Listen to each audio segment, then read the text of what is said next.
Para saudara yang terkasih dalam Kristus, tema renungan kita, Kamis Putih, Perjamuan Kasih dan Pelayanan.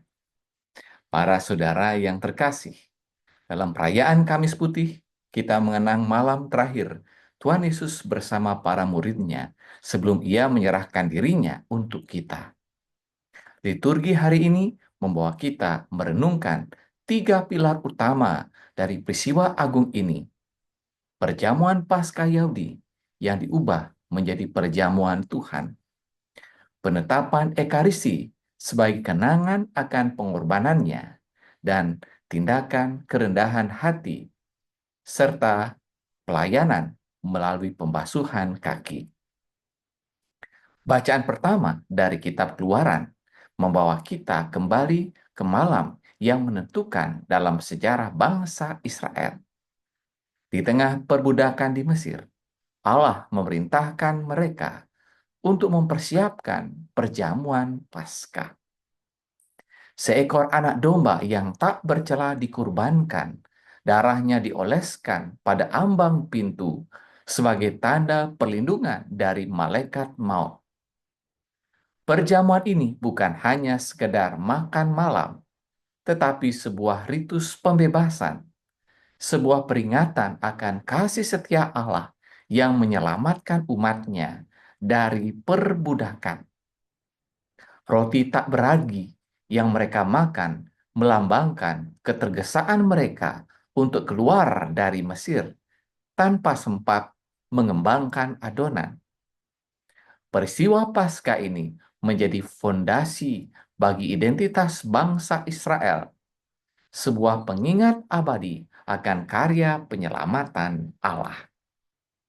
Para saudara yang terkasih, berabad-abad kemudian, di sebuah ruang atas di Yerusalem, Yesus anak domba Allah yang sejati mengumpulkan para muridnya untuk perjamuan terakhir. Dalam bacaan kedua dari surat Paulus kepada jemaat di Korintus, kita mendengar kisah penetapan Ekaristi. Yesus mengambil roti, mengucap syukur, memecah-mecahkannya, dan memberikannya kepada mereka seraya berkata, "Inilah tubuhku yang diserahkan bagi kamu. Perbuatlah ini menjadi peringatan akan aku." Demikian pula ia mengambil cawan berisi anggur, mengucap syukur dan memberikannya kepada mereka seraya berkata, "Cawan ini adalah perjanjian baru oleh darahku. Perbuatlah ini setiap kali kamu meminumnya menjadi peringatan akan aku." Di sini Yesus menggenapi makna Paskah Yahudi.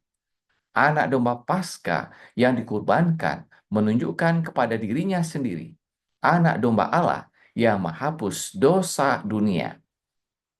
Roti tak beragi kini menjadi tubuhnya yang memberikan kehidupan, dan anggur menjadi darahnya yang mencurahkan pengampunan dan membentuk perjanjian baru antara Allah dan manusia.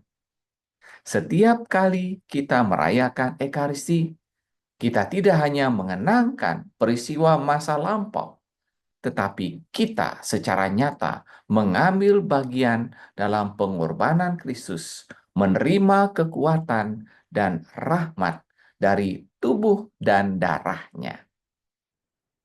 Para saudara yang terkasih, namun perjanjian malam itu tidak hanya diwarnai dengan penetapan Ekaristi. Injil Yohanes mengisahkan sebuah tindakan yang mengejutkan dan penuh makna. Yesus Sang Guru dan Tuhan bangkit dari meja, menanggalkan jubahnya, mengambil selai kain lenan, dan membasuh kaki para muridnya. Tindakan di luar dugaan. Seorang rabi tidak akan pernah melakukan pekerjaan seorang budak, apalagi kepada murid-muridnya sendiri. Melalui tindakan pembasuhan kaki ini, Yesus memberikan teladan yang mendalam tentang kerendahan hati dan pelayanan. Ia menunjukkan bahwa kasih sejati tidak mencari kehormatan atau kekuasaan, tetapi rela merendahkan diri dan melayani sesama.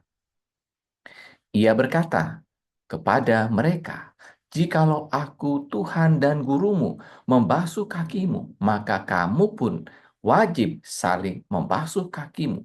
Sebab aku telah memberikan suatu teladan kepada kamu, supaya kamu juga berbuat sama seperti yang telah kuperbuat kepadamu." Saudara-saudari yang terkasih, malam ini kita diajak untuk merenungkan makna ganda dari Kamis Putih. Di satu sisi, kita mengenangkan kasih Allah yang menyelamatkan melalui pengorbanan Kristus dalam Ekaristi. Di sisi lain, kita diingatkan akan panggilan untuk saling mengasihi dan melayani dengan kerendahan hati, seperti yang dicontohkan oleh Yesus sendiri. Perjamuan Tuhan yang kita rayakan bukanlah sekedar ritual kosong, tetapi sebuah perjumpaan yang hidup dengan Kristus yang menyerahkan dirinya bagi kita. Setiap kali kita menyambut tubuh dan darahnya, kita diperbaharui dalam kasih, diperkuat untuk menjadi saksi-saksi kasihnya di dunia. Pembasuhan kaki mengingatkan kita bahwa kasih yang sejati selalu konkret dan nyata dalam tindakan pelayanan. Kita dipanggil untuk menanggalkan keangkuhan, keegoisan kita untuk melihat kebutuhan sesama dan untuk dengan rela hati membungkuk dan melayani mereka, terutama mereka yang paling lemah dan membutuhkan. Mari kita membawa semangat perjamuan kasih dan pelayanan ini ke dalam kehidupan kita sehari-hari, dalam keluarga, komunitas, di tempat kerja, dan dimanapun kita berada. Marilah kita menjadi agen-agen kasih Kristus, saling mendukung, menguatkan, melayani dengan kerendahan hati. Tuhan memberkati.